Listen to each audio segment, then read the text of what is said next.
4 দিনের সফরে কাতার গেলেন প্রধান উপদেষ্টা অধ্যাপক মোহাম্মদ ইউনূস। সেখানে আর্থানার শীর্ষ সম্মেলনে যোগ দেবেন এবং দেশটির আমিরের সঙ্গে দ্বিপাক্ষিক বৈঠক করবেন তিনি। বৈঠকে এই বছরই কাতার থেকে এলএনজি আমদানির প্রস্তাব দেবে ঢাকা। পররাষ্ট্র উপদেষ্টা জানান, কাতারে ভ্রমণ ভিসা, রোহিঙ্গা ইস্যু এবং জনশক্তির রপ্তানি বাড়ানোর উপর জোর দেওয়া হবে। বান্ডেল থাকলে প্রতি সেনমানিতে টাকা বাঁচবে। বিকাশ সেনমানি বান্ডেল কিনে জিতুন প্রতি লেনদেনে।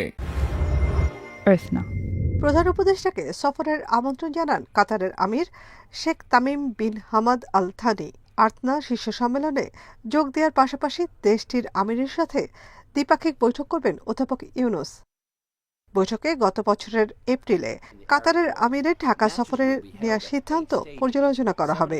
আলোচনা হবে এলএনজি আমদানি, বাংলাদেশিদের জন্য ভ্রমণ ভিসা চালু এবং প্রতিরক্ষা খাতে সহায়তা নিয়ে। আমাদের প্রায়োরিটি হচ্ছে যে তাদের সর্বোচ্চ পর্যায়ে আমাদের একটা দেখা সাক্ষাৎ, প্লাস ওখানে আমাদের যেই সমস্যা যেগুলি আছে এই ভিসা ইত্যাদি নিয়ে আমরা চেষ্টা করবো সেগুলি সমাধান করতে। বললাম যে ভিসা টিসা নিয়ে যে সমস্যাগুলি আছে এগুলি আমরা দূর করার চেষ্টা করবো।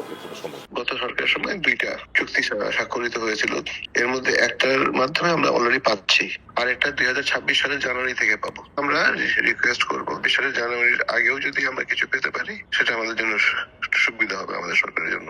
যারা নাকি শ্রমবাজারের সাথে সংশ্লিষ্ট তাদের সাথে কথা বলার সময় আমরা উনি অবশ্যই শ্রমবাজারের বিষয়টা তুলবেন। এদিকে ফরেন সার্ভিস একাডেমিতে সংবাদ সম্মেলনে প্রধান উপদেষ্টার প্রেস সচিব জানান, দোহায় রোহিঙ্গা বিষয়ক একটি সেমিনারেও নেতৃত্ব দেবেন অধ্যাপক ইউনূস।